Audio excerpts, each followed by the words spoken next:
So Urban Thrift has been part of the Kensington community since 2014. It's a pretty young thrift store. I want to take a moment and thank the County Council, which actually provided a grant to start our Transitioning Youth Retail Project, which is a program that helps mild to moderate youth with developmental disabilities to develop work skills and prepares them for retail job employment. And so far we have trained 125 individuals. So that was a really, I think, good grant. So we are definitely part of the circular economy. We are kind of the middle person in it all. We're kind of like an easy bake oven. It kind of comes in one side and goes out the other side. And so we accept donations, we accept clothes, we accept shoes, belts, scarves, purses. We accept books, DVDs, CDs, vinyl records, furniture, collectibles, housewares, antiques, small electronics, radios, coffee makers, clocks, lamps. You name it, we almost take it. We have a little bit of everything for everybody. And so part of what we do is we bring it in, and then we try and sell most of it. So if we can't sell it, we either are recycling it or we are discarding it. So what we try to do is to discard as little as possible. And so for the recycling part, we have developed partnerships with different businesses that help us in our reuse, recycle, repurpose theme. Our clothes, we sort into 4 groups. So our clothes then are the clothes that we sell. Then there are clothing wholesalers who are actual private citizens who then ship them overseas. So we have 2 or 3 of those. And then we also work with a fabric recycler. Our fabric recycler is a company called Sunny D, and they work with small businesses like ourselves to find a way to get rid of excess textiles. And then Sunny D, and that over there is the process of secondhand clothing, the cycle. Sunny D then sends their clothes to a larger company, and that company deals in, there's several of those companies throughout North America. They deal in hundreds of thousands of pounds of textiles per month. So the Environmental Protection Agency estimates that 5 to 6% of landfill space is taken up by textiles. And that turns into approximately 28 billion pounds of textiles, which is kind of staggering. The 4th sort that we do is the trash sort. So anything that can't be taken and recycled, actually it does end up in our trash, which we try to avoid at all costs, but sometimes we can't avoid it.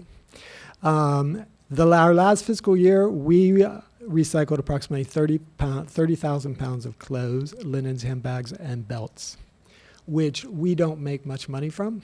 It is approximately 5 cents per pound, which does not come out to all that much money. Trust me. It's a labor-intensive field. So for all of the bagging, all of the baling, we are just it's a small check. And that, if you would like that image, just talk to me and I'll be happy to email it to you. We also recycle books. We work with a company, we just started working with them in Baltimore. They're called Discover Books. And they resell books online, they donate items to literacy projects, and they also do paper recycling. Within 8 weeks, we've recycled 1,500 pounds of books, which is kind of amazing. Again, we don't make much money. It's 2 cents per pound. So our last pickup was 725 pounds, and they sent us a check for $14.52. But it is better in the end to send it on somewhere else than to send it to the landfill.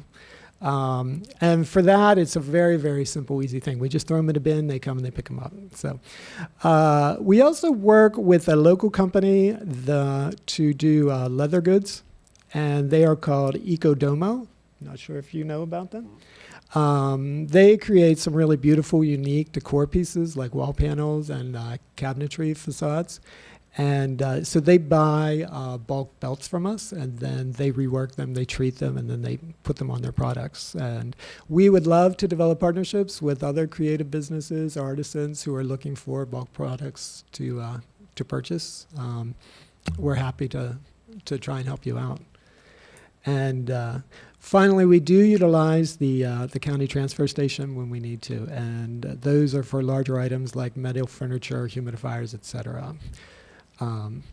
So on the other side of the spectrum, where we get things, we also work with consignment stores. We work with some cash for clothing stores, and they donate from us. So we are doing twice a week pickups from them to bring product in. And then we are also working with the Habitat for Humanity Restore in Rockville to take the products that they do not actually sell. And they have a 22,000 square foot store, but there are certain things they don't sell, and so they donate them from us, and so we go and pick up from them on a weekly basis also. And in the past, Manna has actually helped us by donating non-food items that grocery stores have given them, and then we have put them on sale. So there is this interesting circular economy where no money is actually exchanging hands. It's like one nonprofit or business handing things over that people have given them, handing them over to another nonprofit or business who then is using part of it and then handing it on to somebody else. The biggest challenge that we face, and this is a challenge that I've talked to other small thrift stores, the local small nonprofit thrift store that's on the one-store model is really in danger of going the way of the dodo bird. The for-profit thrift store chains like Unique Thrift and Value Village, they're owned by the same company. It's called Savers. And also the mega nonprofit chains of Goodwill and Salvation Army are really, they're really consolidating the market, and which makes it very difficult for the one-store model to survive. If you want to help your thrift store, what you can do, it isn't just us, but all your donations can be contained in boxes or bags. We have people that drop off, they just walk in the store and they hand us some glasses and say, here. And it's like, okay, we are in the middle of stuff and it's very difficult. So if you box or bag everything, if you can separate clothes, housewares, and books into different containers, we have people that throw some clothes in, then they throw a couple of wine glasses in, then they throw some hardback novels in. And by the time it gets to the store, there's just broken glass in it and it all gets chucked. So there's no Santa workshop in the back of your local thrift store that's putting together anything. We don't have the time to steam clean. We don't have the time to put things together. If you're donating children's puzzles, I recently had someone donate like 12 children's puzzles. They put them all in one bag. All the pieces were there. We just don't have time to do that. I have like 4 people that work for me. We just don't have time, so they'll get chucked. So your clothing should be cigarette-free and cat and dog hair-free. Sometimes I open up boxes and I'm like, whoa. And again, it just gets thrown out. Our thrift store, we ask you that you bring it into the front of the building, but we still have people who donate to the side of the building in the pouring rain. They'll leave things out there, and again, it's soaking wet, so we can't use it. And the recycler will not take wet clothes. If you're going to donate, don't donate half-eaten food items to your local thrift store. They don't want them. I don't want your half-eaten jar of peanut butter. I had somebody donate half a thing of bacon. We found it a week later. So these are just some things that, as individuals, when you want to donate, the more you package and put things together in a more comprehensive manner, the easier it is it isn't just us, any thrift store is going to make it easier for them to process. We have a huge room, and if you want a tour, stop by the store. We're right at University Boulevard and Connecticut Avenue. Stop by the store, and I'll be happy to show you our back room. We're not as full as we were, but we have a huge pile of clothes, and our processing, because we are small, can take several weeks to get to, so there's a lot of stuff out there, and it's rather staggering to see it all, and you see it in the thrift industry.